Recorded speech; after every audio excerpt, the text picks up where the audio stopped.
What is going on, everybody? I hope y'all are doing well.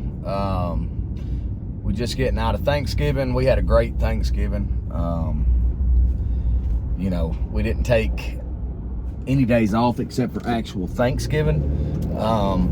But had some dinners we attended, had a good time, and I hope so. I hope all you guys enjoyed your Thanksgiving as well. Now we're back to work for a short period of time before the Christmas holidays, but I've never done individual videos breaking down some of the pros and the cons of each company specifically. I did that one video where I kind of ran through every one of them, and then I'm doing them update videos on Safeguard, which I got another one coming up soon. But I want to do one now, and I'm going to do one on every single company that we work for individually. And today I'm going to start with Brookstone Management. Now, Brookstone Management has a very, very special place in my heart because people that worked there long ago, some of them are still there, some of them have gone. I give a lot of credit to them for my success in this industry because they had been around the block, they had some experience, and they were willing to help. So early on when I was getting going, I would always reach out to them and I would say, hey, the guys, the companies out there that you think are the best, what are they doing that I'm not doing? What can I do to get better? From a point of bidding, what can I, what do I need to do? Do I need to reword stuff? Do I need to say things? And they were just always there to help. And they really, really, really helped bring me up to speed. And so I have stayed with them, and I will always be with them as long as they're in business, just because I am so thankful for that. And but Brookstone has a lot of good things going on up there. They're from New Jersey, so everybody you speak to, most people have a Jersey accent. And I think generally people from New Jersey are good. They're very similar, in my opinion, to people from the South. They just talk a little bit different, but they all seem to be very helpful, very courteous, and I appreciate that when I'm doing business with someone. So, but Brookstone's grass cut prices, for me, are probably, on a scale of 1 to 10, they're probably around a 6 or a 7. They're not the best in the world. They're not the HUD allowables minus 25, but they're decent enough to where you can cut grass for them and make a little bit of money. I think being in rural Alabama helps a little bit because a lot of the yards are bigger, or at least the lots are bigger, which kind of bumps up the value. So I think from a cutting grass perspective, they're kind of like in the 6, 7 range on a scale from 1 to 10. Now, as far as your winterization and securing and all that type stuff, they are HUD minus 25. So if the lot box, the HUD allowable is 40, they're going to pay you 30. So the pay is okay. Their cubic yard amount is $37.50 unless it's REO or Fannie Mae. Then it's 30, which again, I'm perfectly okay with.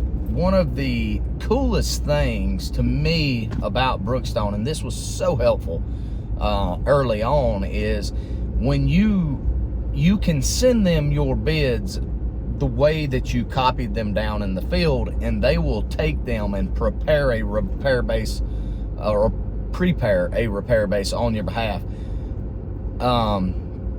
And really, really, really, that's a great thing, because especially early on, kind of like when you're learning, you get these approvals, and then you can see all of the things, maybe some different things you probably should missed, or so moving forward, what you can do better, and that's very helpful. And the approvals that you get back with Brookstone, they don't mark up your pricing. So if you bid, like if you've got a $3,000 repair base approval, you're going to get 25% of that. So that is, I've never really had an issue with it. Some companies take your repair base like if it were a $3,000 repair base, and then they mark it up 25%, and then they submit it. Others like NFR and Brookstone just take their 25% from the, approved pricing, which, is okay, because when I was coming up in this game right here, that was kind of like the standard thing. So I didn't really I've never thought too much of it. I've never had an issue making money doing it that way. Especially given that they have to deal with the client or the customer. They have to, all of the infrastructure and logistical stuff that goes into, being able to manage that many or that large of a portfolio across many, many states. So I've never had an issue with the 25% thing. But the people up there, like I said, they're fantastic. The pricing on the grass cuts, the reoccurring stuff is kind of like, 6 or 7. Their inspection side, they don't pay enough on inspections, but we don't do inspections. So I don't really care because we don't do them. But if I were an inspector, I probably would have a tough time with it because they don't pay enough. I think it's, $6, $7 somewhere in there. But all the rest of their stuff, is pretty on par with what I feel like it should be, or at least above what I would consider the minimum to be able to do it and make money. So they pay pretty quickly. I think the reoccurring services stuff pays, within 2 weeks generally.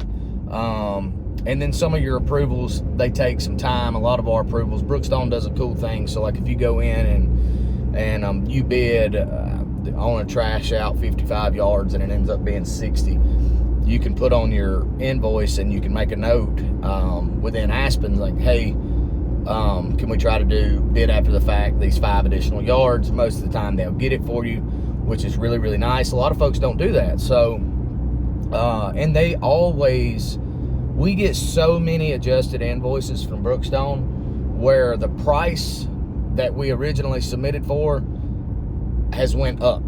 You know what I'm saying? And that is so cool, to have a company that, because it would be so easy for them not to just keep that extra money and not send you, an updated invoice letting you know that you actually made more money than you submitted for. So I do appreciate that. I have never, and let me repeat, never had an issue getting paid with them. Every red cent that they have ever owed me, they've paid me. So as far as that's concerned, they're top notch, and their communication is among the best. Being able to get in touch with people, being able to get answers to stuff, being able to get stuff resolved quickly. If you're in the field and you got a question and you need the answer to that question and you need it kind of quickly, they're great for that. You can always get someone on the phone. Joanne up there and Matt Jones, they actually, which was a vendor manager, and I can't remember, Joanne's position, but she's kind of high up. They come down and do a little training with us in person a couple of years ago down here at one of our properties, which was pretty cool to be able to meet them, put a face to them. So I have a lot of respect for Brookstone. I think they're a great company to work for, and I've been extremely happy working with them. So if you are in a state where they have a portfolio and you are looking to onboard with a company, I highly recommend them. Like I said, we have never had an issue being paid. If you go on Google reviews and you read some of their reviews, you see some awful stuff, and I just can't imagine any of that being true because I've had such a great experience with them. So if you're new to the industry or you've been in the industry and you're looking for another company to onboard with to grow your business or to help start your business, I would look into Brookstone Management. This is my personal opinion from my personal experience. So I hope you guys enjoyed the video and hopefully it helped. And I'm trying to make them kind of a little bit shorter, and I'm in between jobs right now, and I know a lot of the times when y'all see me I'm going down the road, but that just seems to be the best time to do these videos. It's easy to do. You prop the phone up there and you don't really have to worry about it. But anyways, y'all take care, and Merry Christmas.